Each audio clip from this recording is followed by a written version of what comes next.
Okay. Um, yeah, so this is the conclusive part of the from the last video I sent. Uh, we we used this as a scenario, this particular patient. All right, so the problem, what was the problem? The problem was that out of 3 items, one particular one, this one in the middle, had a red coloration here, indicating that it needed to make payment. And note that this patient is a Mansard fee-for-service patient, right? So the Mansard fee-for-service patient is not meant to pay cash. Now, what could have been responsible for that? Now, one possibility is that um, the coverage, the cover setup, I will explain cover setup shortly. The cover setup didn't account for Fansidar syrup. What I mean is that in a situation where you don't tell the system or the application that Fansidar syrup is covered or authorized for Mansard fee-for-service patients, if you don't instruct the system to do that, and the system just use the default, which is cash payment. Cash payment is the default. So, but in order to override that, the patient has to go to the billing user, which I'm currently logged in as. Then we pick this option of authorizations. Okay, so the previous video, this authorizations function did not come up. Okay, so it was due to a bug which has been fixed now. So what do we do here? So here is where authorization codes provided by the HMOs on the call via phone or via email. This is where the authorization codes are imputed, and they are imputed for only items that are flagged to have issues, maybe like a red color here, right? So only items that have authorization issues. There are some items that the system automatically authorizes by itself based on the configuration that I will explain soon. So, but to address this particular issue, this was the Fansidar syrup. Even though it's been fixed now, I needed to confirm that the fix takes care of it. So, but the solution was to click on this icon here, and it pops up at the bottom right with the 3 fields. One field is the authorization code, which can be any string or character provided by the client, or sometimes you can just type the word approved as a billing officer, the name of the approver, and then the date. The date comes up automatically. So there are 2 buttons down here. You can click save to save that specific item, or you can click save all. So if you click save, which is the yellow button, it will just save, it will attach that authorization code to that particular item. But if you click save all, it will apply that same authorization code across all the items. So there are situations like that where the HMO gives specific authorization codes for specific items. Okay, so another place to address that situation is for each of these items, there is something called ownership. The ownership of this item, Fansidar syrup, is the Mansard fee-for-service plan. If you want to switch the ownership, you can switch it to any of the items of this list, right? This is the private plan for LifeShade Hospital. We are currently inside the LifeShade Hospital portal. So this is the emergency plan. This is the private plan. So if you pick this option, for instance, this item will no longer be a fee-for-service item. It will be an item that has to be paid with cash. We also have the current one, which is currently active, the mansard folder. And then this one is not actually meant to be in the list. So I'm going to get rid of this. So it should show only options within LiveShade. Okay, so now also note that you will not be able to attach authorization code to an item if it does not have a price. I had to come down to this pricing tab and I put in a price of 20. Please, you can change it to whatever is applicable for LiveShade and Mansard. You can put whatever you think is applicable to this. Once you edit this value for Fancy Serial, it will take effect subsequently. But you will notice that the other items here don't have prices, right? So because they don't have prices, if I go back to the authorization tab and I try to authorize, and even though they're already authorized, right? You don't need to be exclusively giving authorization codes. But if I want to put in something as an authorization code, it gives me this warning that price tag is missing. Price tag is missing.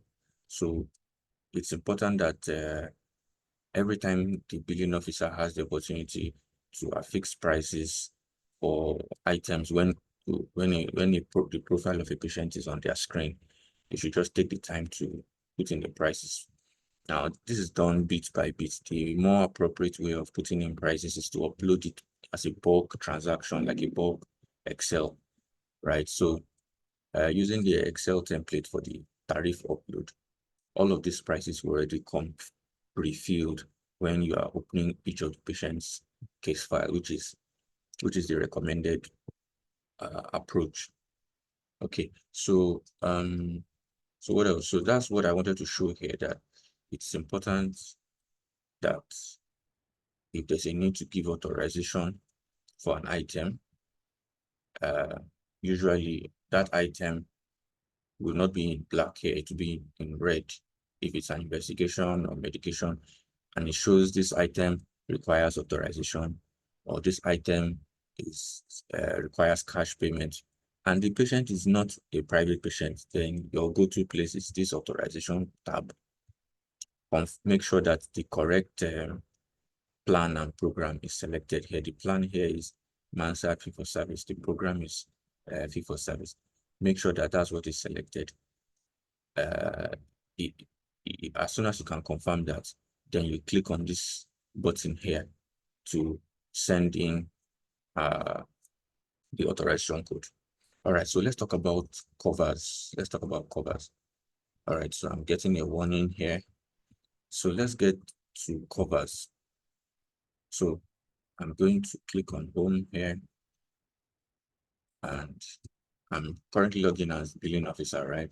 So covers is a way for you to organize different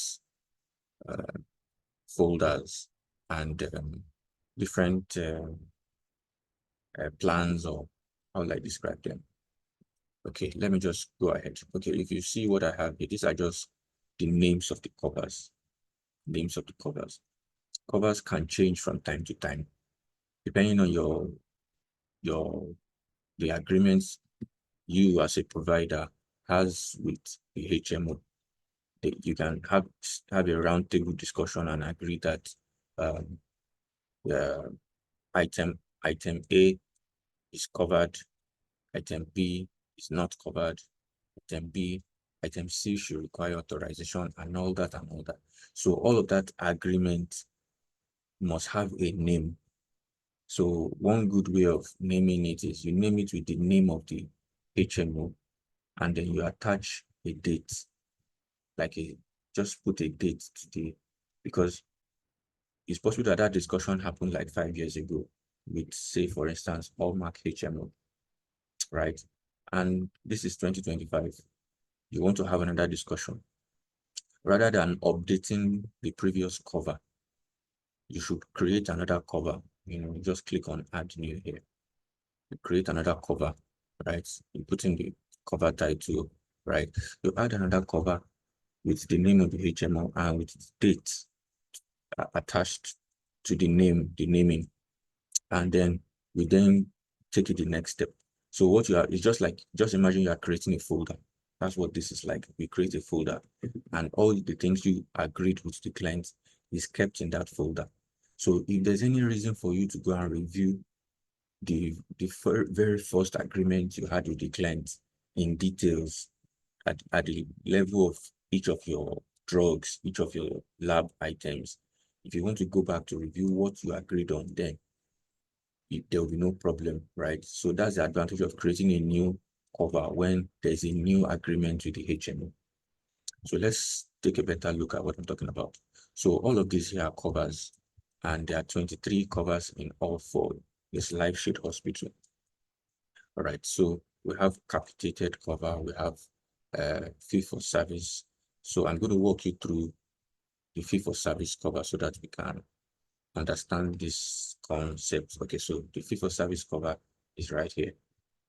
Okay, so now once a cover is created, the next thing you want to do in order to put in the details of that cover, you click on home and you go to cover procedure. This is cover procedure. This is where you specify the details, the terms of the agreement, the terms of what and what is contained in the agreement. This kind of agreement sometimes is in a PDF document, shared by the client, shared by the HMO. Sometimes it's in an Excel document. Whatever document it is in, we cannot upload it, right? So you will need someone, a member of staff of the HMO. Usually, this function is available to the head of billing, or IT admin, right? Those are the people that have access to this control because of its sensitivity. So the next thing you do is you click on this drop-down list here, and you click on fee for service. So this is fee for service. So if I click on fee for service,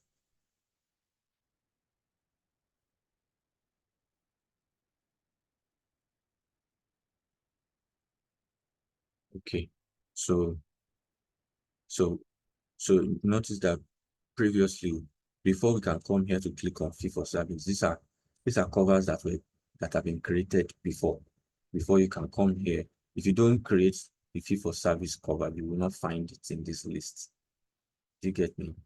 So because we created it before, that's why we can come here. So on getting here, it is meant to be empty. When I mean empty, you see there are already checkboxes checked here. So these checkboxes will not be checked initially.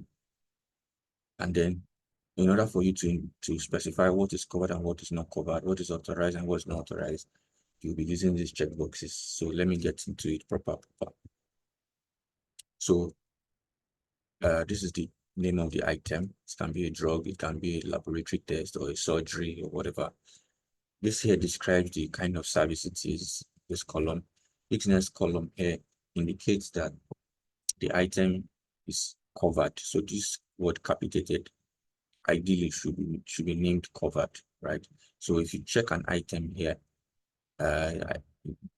you should not check two items on the same row. You got to check two conditions on the same row. It must be one condition out of these three, right? So what I mean is, for instance, this Actifed syrup, it would be wrong to click on the fact that Actifed is capitated or covered, and at the same time it is fee for service. It is confusing.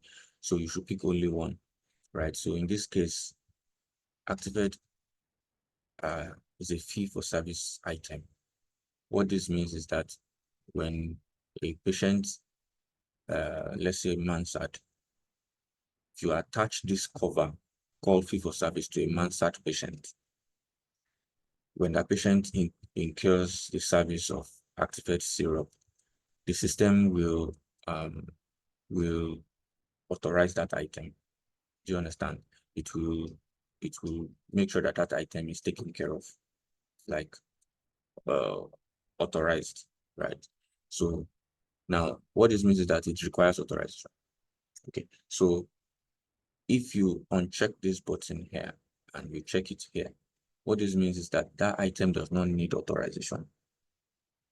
it means that that item is covered and it will not be raised as claim. It will not be a claimable item. It will be an item that is covered and is not claimable. So this is usually ideal for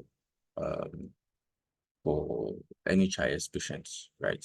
So, but I want us to also clarify something. You see this column called capitated, which also means covered.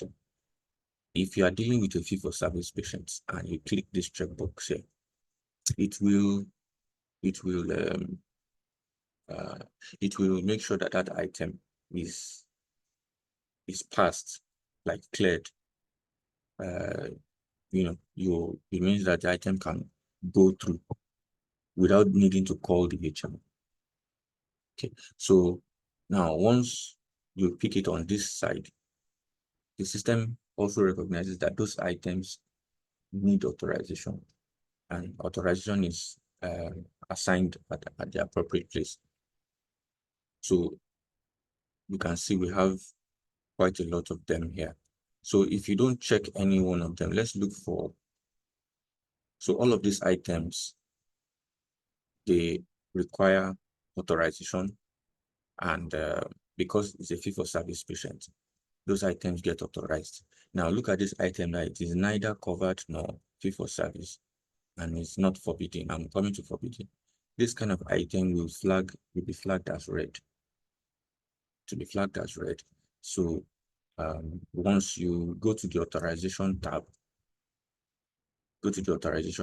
that item will show as red. You just click on the this icon here, you put in your authorization code and you click save. That will clear it. So this is a typical example of an item that you need the system to call, you need the HMO to call the you need the billing department to call the HMO to get authorization code for it. This is a typical example. Okay, so all of this that are neither capitated nor covered. So, but the ones that have checkboxes enabled for a fee-for-service patient, the system will automatically approve them automatically, so that you won't be needing to make a phone call to get Bonjela cream. That's what this means. You don't need a phone call to get Bonjela cream, but you will need a phone call to get the CAC 1000 tab. So if that is not the case, you can update it in your own situation. You can change this, you can click on this button, and going forward, the system will automatically authorize it. Now it will authorize it, and it will also raise it as a claim when you want to print your claim form. Okay, so let's now this column called forbidden. Forbidden means that this is for internal use, right? Forbidden means that that item should not even be given to that category of patients.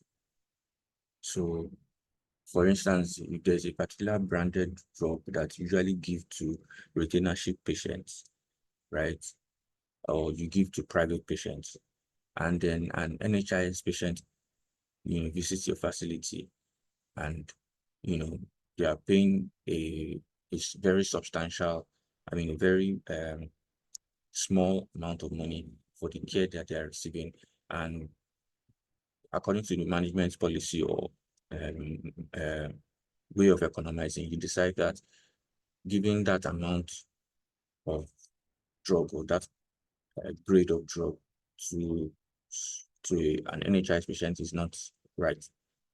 Now, since you don't want to be using it, you don't want to have to be monitoring the doctors to make sure they don't violate that instruction.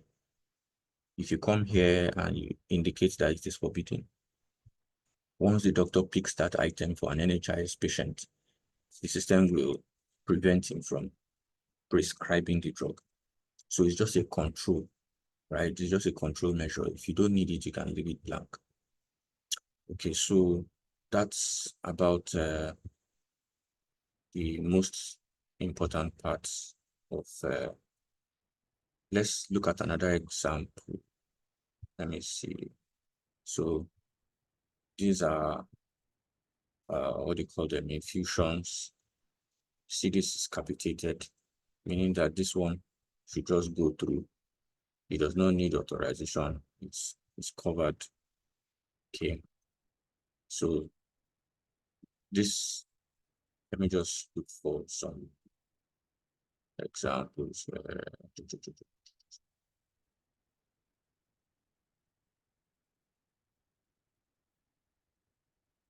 Okay, so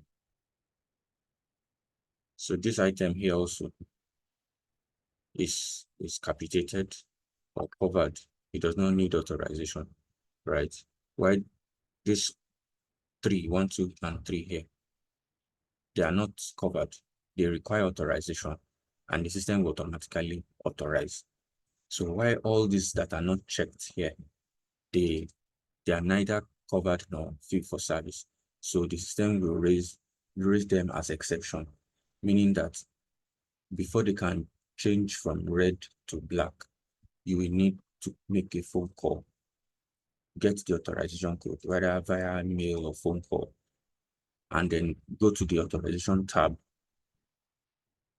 and put in the authorization code for that item or for all the affected items. And that's the only time it will change the status to black, and then the rest is taken care of. So I hope that is clear. I hope that is clear. So this is another example of obstetrics scan. Okay, so this is a situation where it should not be the boot. Okay, it should be only one of them. So I'm going to take off one of them. I'll just take this one off. Okay. So okay. So let's look at another cover. So let's look, for instance, the private cover. A private cover is attached to private patients, and you should just leave it as it is, like this. There's nothing checked. Oh, we have this checked. Aldomet tablets, it should not be checked. So private patients have items that are neither covered nor fit for service. Of course, you can go ahead and put forbidding. You can decide that for some reasons you don't want to give a particular drug or laboratory test or surgical operation or procedure to a private patient. And you come here and click the forbidding. So if you notice, it is what we have here, the configuration is largely empty. So this here is not necessary. So private patients are neither covered nor capitated. Let's look at NHIS patients. NHIS patients. So this is the NHIS cover. All right.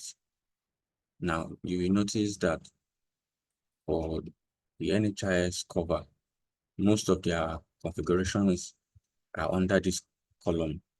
So because we deal more with covered items under NHIS than the need to make a phone call to get authorization.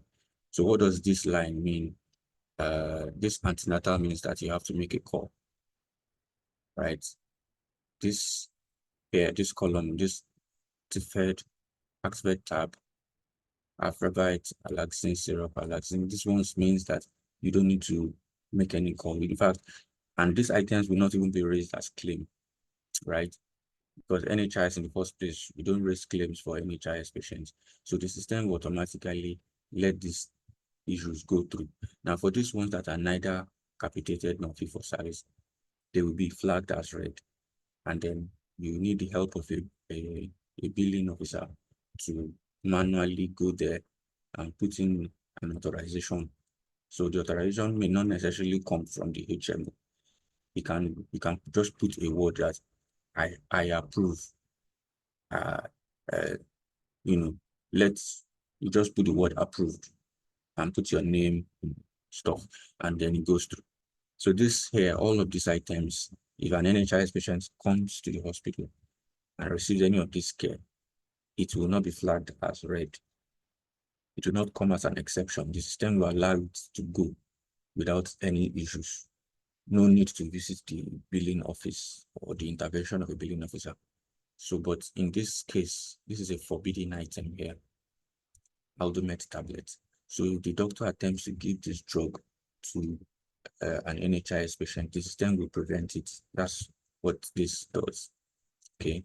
So if you do not want this configuration, just come to the NHIS cover under Live Shade Hospital and click this box to disable this restriction. So these are some other configurations. So you see this Ampiclox cap, right? It's not capitated. So it requires authorization. So it requires it, and imagine it is even forbidden. It should not even be given in the first place. So this also are forbidden drugs here. Yeah. So here we have anti-snake serum. It's not capitated. So another thing about capitated items for NHIS is that the system automatically computes a 10%. Yeah, is it a 10% discount or something like that before it generates a bill, for the NHIS patients to pay for? I think it's 10% of the cost that the system calculates. So this is applicable to only NHIS system, right? So at the cashier stand where payment is supposed to be made, the system has already done the discounting and generates the amount that is appropriate to be paid. So provided that will be the discounting will go through successfully if you have updated your tariff on a system. System knows the tariff, and for instance, if the drug is 100 naira on your tariff for NHIS, it will assign 10 naira as the amount to pay. Okay, so I think those examples are good enough. So now let's seal everything up. You have created your cover. That's the first thing we did. You've created your cover procedure. So the cover procedure is the details of the cover. Now, the next and the final stage is where you assign the cover that now has details under the cover procedure. You now attach it to a client. We attach it to an HMO. So because you can have one cover shared with multiple HMOs, it's very possible. If you have like 15 HMOs that you're operating and 6 of them are using the same, they are using similar cover, that is your agreement on paper is very identical, like the same thing. There's no need for you to create separate covers for each of the 15 HMOs, right? But of course, in a situation where an HMO has a unique agreement with you, distinct from other HMOs, that is when you go to that will be a good reason, apart from the fact that it's maybe there's a change in agreement. When an agreement is not is unique to that HMO and is not shared by other HMOs, you can come here, create a new cover here, go to the cover procedure here, and update the details by checking, clicking. And once you are done, you come to the coverage to assign that cover to the HMO that it should be applicable to. So if you notice, this here is the client or the HMO and the type of program they're operating. I'll give more details about that. This is the cover here, right? All of these covers have details attached to them. And this is the effective date. That is the date from which the cover should take effect from. So what this implies is that you can have one client having multiple covers assigned, but the effective date is what will allow the system to determine which of them to use. Let me just pick Mansard here. So this is Mansard. This is Mansard antenatal program, Mansard fee-for-service program, Mansard NHIS. Okay, so for Mansard fee-for-service program, you can see that the cover that is active is the fee-for-service cover, which we have seen earlier on. So all those details we specified under the fee-for-service program will be put in effect here, effective from this date. You get me? So let's look at another HMO. Let's say THT. So there are different THTs here. Okay, so we have THT Select fee-for-service is also using a fee-for-service program. THT Managed NHIS, right, is using NHIS cover. Let's look at Reliance.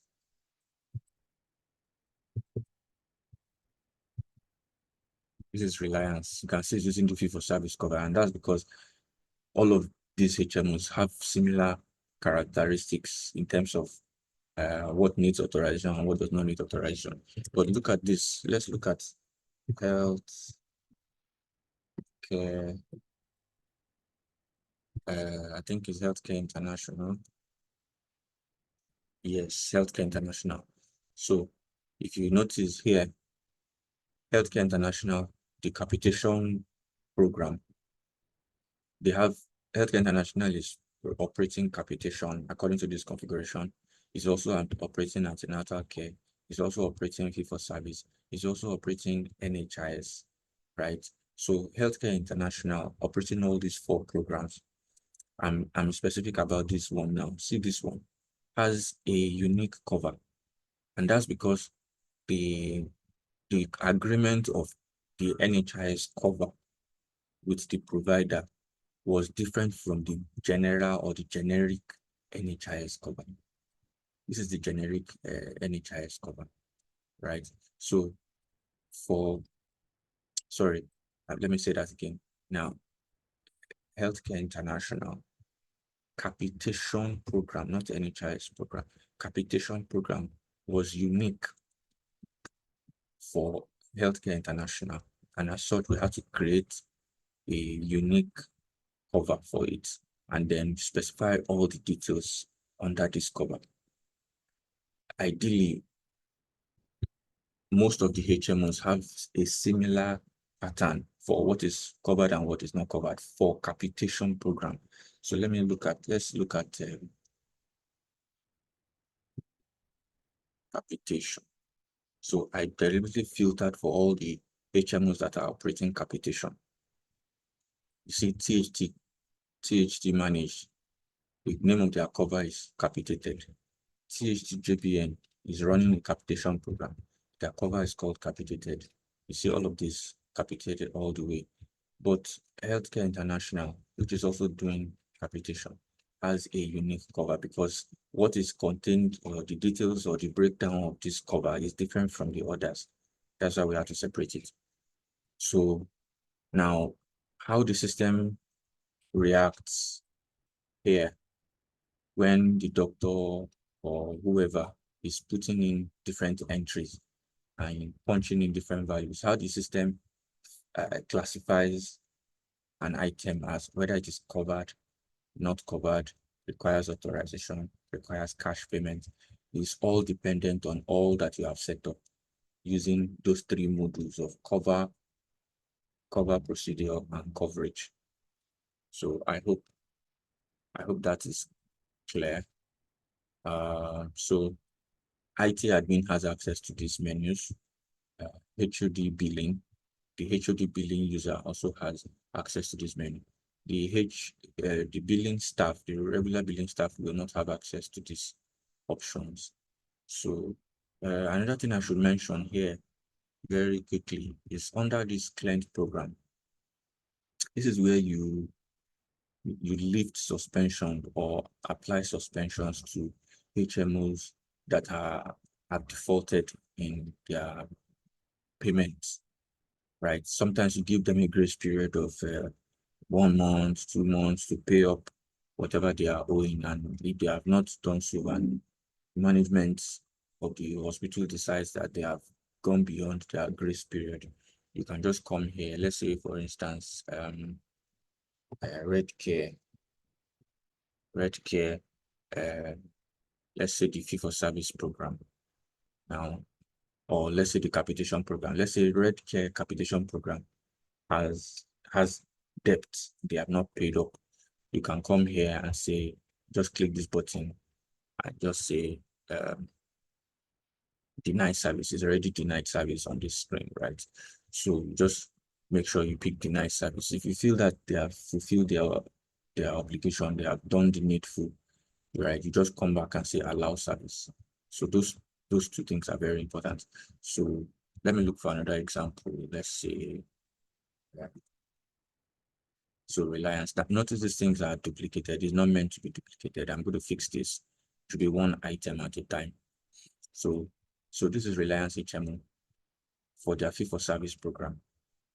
You allow them to proceed, right? Now this is broken down at the program level so that you can allow fee for service to be running, and you can disallow capitation, or you can disallow antenatal care. So when the HMO is owing, they may have paid up for their fee for service program, but they may be owing for their capitation program. They may have paid up for one program and owing for the other. So this screen allows you to specifically penalize them. And the implication of setting this status to allow or deny, you set it to deny service at the front desk, that patient will not be able to be checked in. You will not be able to check in that patient. So from the front desk, at the point of checking, the system will throw up an alert message to the front desk, informing the front desk that the patient's HMO has been suspended. So at that point, the patient has to do a phone call to their HMO to sort out things themselves. So that allows the hospital to avoid incurring unnecessary risk of delivering a service for an HMO that is that hasn't paid up. So that's about all in this video.